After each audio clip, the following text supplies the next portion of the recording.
Hi everyone.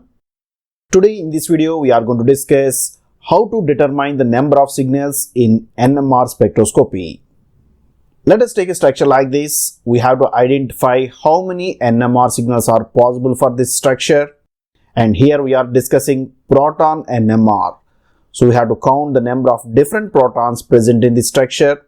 Based on that, we can determine the number of NMR signals possible for this compound. Now let us take another structure which is somewhat similar to the previous structure. Here we can identify that it is having an extra chlorine group compared with the first structure. So by introduction of chlorine group, what happens to the number of NMR signals to this structure? If we count the NMR signals, the first structure will give 4 NMR signals, whereas the second structure will give 7 NMR signals. You can see a large difference between the number of signals within these two structures with a simple modification such as introduction of chlorine group. Because in the NMR spectroscopy, the environment of each proton is very important, and those protons with different environment will give the different NMR signals. So today in this video we are going to see how we can determine the number of NMR signals for a given structure in easy way. In order to understand the number of 1H NMR signals possible for a compound, let us start with simple structure. The number of signals depends on the types of protons present in the given structure. Let us take a simple structure like this. This is the propane. Now, how many NMR signals are possible for this propane? Let us expand the structure of propane so we can represent like this.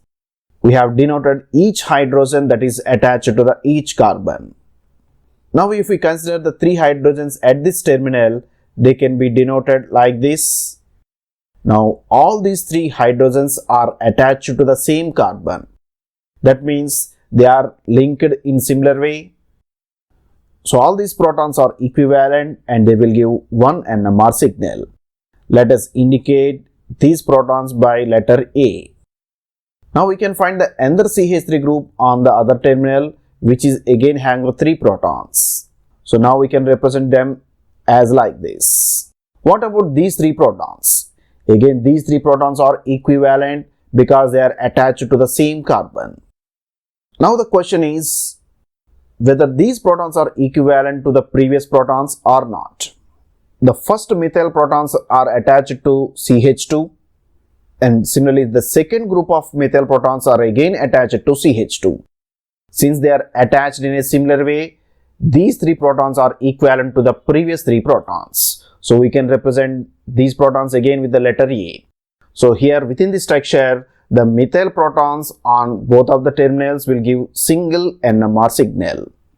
So even they are located at different positions, but they are attached in a similar way. So they are chemically as well as magnetically equivalent. Therefore, they will give 1 NMR signal. Now what are the protons at the CH2 are like this? So they are in the different environment. These CH2 protons are attached to CH3. These protons are equivalent, but they are not equivalent to the methyl protons. So we can indicate them with letter B. In this way, propane can give 2 NMR signals. Now let us take another structure, propanyl chloride. Here simply one of the hydrogen is replaced by chlorine. Then what happens to the number of NMR signals? Again we can represent this structure like this. So first methyl protons can be denoted in this way and they are equivalent, so they can be indicated with the letter A. Then what about the protons on the other terminal? Now they are not the CH3 protons, they are the CH2 protons. They can be represented in the structure like this. So these 2 protons are equivalent, but they are not equivalent to the methyl protons. So they will give different signal and they can be indicated with letter B. We can also observe another CH2 protons. They can be represented in this way. So these 2 protons are equivalent, but they are not equivalent to the protons indicated by B. Because these protons are CH2 protons, whereas the previous protons are CH2Cl protons, where chlorine is present, adds into this carbon, which modifies the environment. So now these CH2 protons are different, so they will give another NMR signal. So let us indicate them with letter C. In this way, by introduction of chlorine group to the propane, Now this compound gave 3 NMR signals. So we have to check the environment of each proton. Whenever the environment changes, it gives different NMR signal. So with this, now let us discuss the first two structures and how they give different NMR signals. So the first structure is like this. So this structure is giving 4 NMR signals. So let us represent this structure like this. Here we can observe the 2 methyl protons which are indicated here like this. These are equivalent. So let us indicate them with letter A. Now what about the methyl protons on other terminal? Again we can indicate like this. And they are just equivalent to the previous methyl protons. In order to see the equivalence, we have to check their connectivity. The first methyl protons are attached to CH. The second group of methyl protons are attached to CH. So same environment. Then we have to check the further linkage. This CH is attached to CH2. Again this CH is attached to CH2. And finally all these are linked by another CH2. So they are having the same environment. That's why these methyl protons are equivalent. So we can represent with the same letter A. Now second type of protons are the CH protons on both of the terminals. Again they are equivalent because of similar connectivity. So let us indicate them with letter B. And then other CH2 protons are present which are again equivalent. So let us indicate them with letter C. And finally the middle CH2 proton which is not equivalent to the adjacent CH2 protons. Because of different environment, this behaves in a different way. So we can represent with letter D. In this way, in this structure, we can observe 4 NMR signals. Now let us take another structure with simple modification. A chlorine is going to be introduced. And this structure gives 7 NMR signals. You can see a sudden increase in the number of NMR signals by introduction of chlorine group. So again, let us expand the structure like this. The terminal methyl protons can be represented like this and they are indicated by letter A. Now what about these terminal methyl protons? They are whether equivalent or not equivalent. In order to see, we have to again check the connectivity. The first group of methyl protons are attached to CH and second group is again attached to CH. Then this CH is attached to CHCl, but the second CH is attached to CH2. You can see a difference was observed in the connectivity.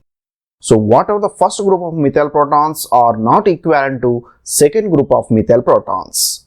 So these methyl protons are different. So let us indicate them with letter B. Then we can see the CH groups here and here. They are different because the first CH is attached to CHCl, but second CH is attached to CH2. So here protons are indicated by letter C and here protons are indicated by letter D. And here these protons are in a different environment because of chlorine, so they are different. Let us indicate them with letter E. And finally this CH2 and this CH2. Even both are CH2 groups, they are not equivalent because the first CH2 is adjacent to CHCl, but the second CH2 is adjacent to simple CH group. So this is F and this is G. So totally 7 NMR signals are possible for this compound. In this way, we can carefully identify the number of NMR signals possible in a compound by seeing the different protons present in the structure. We have to check the connectivity so that we can identify the chemical equivalence between the protons. In this way, we can determine the number of peaks for given structure by carefully checking their chemical connectivity. So those groups which are connected in a similar way, they are chemically equivalent and they will give single NMR signal. We have to find the environment of each group, thereby we can identify the different protons with different chemical environment. But not only the chemical equivalence, the magnetic environment also plays an important role in determining the number of peaks in the NMR spectroscopy. So in our next video, we will discuss the different examples with protons having chemical and magnetic non-equivalence. So that's for today. Hope you have enjoyed this video. If you like this video, please subscribe to our channel, share this video with your friends, post your comments in the comment box. Thank you for watching this video.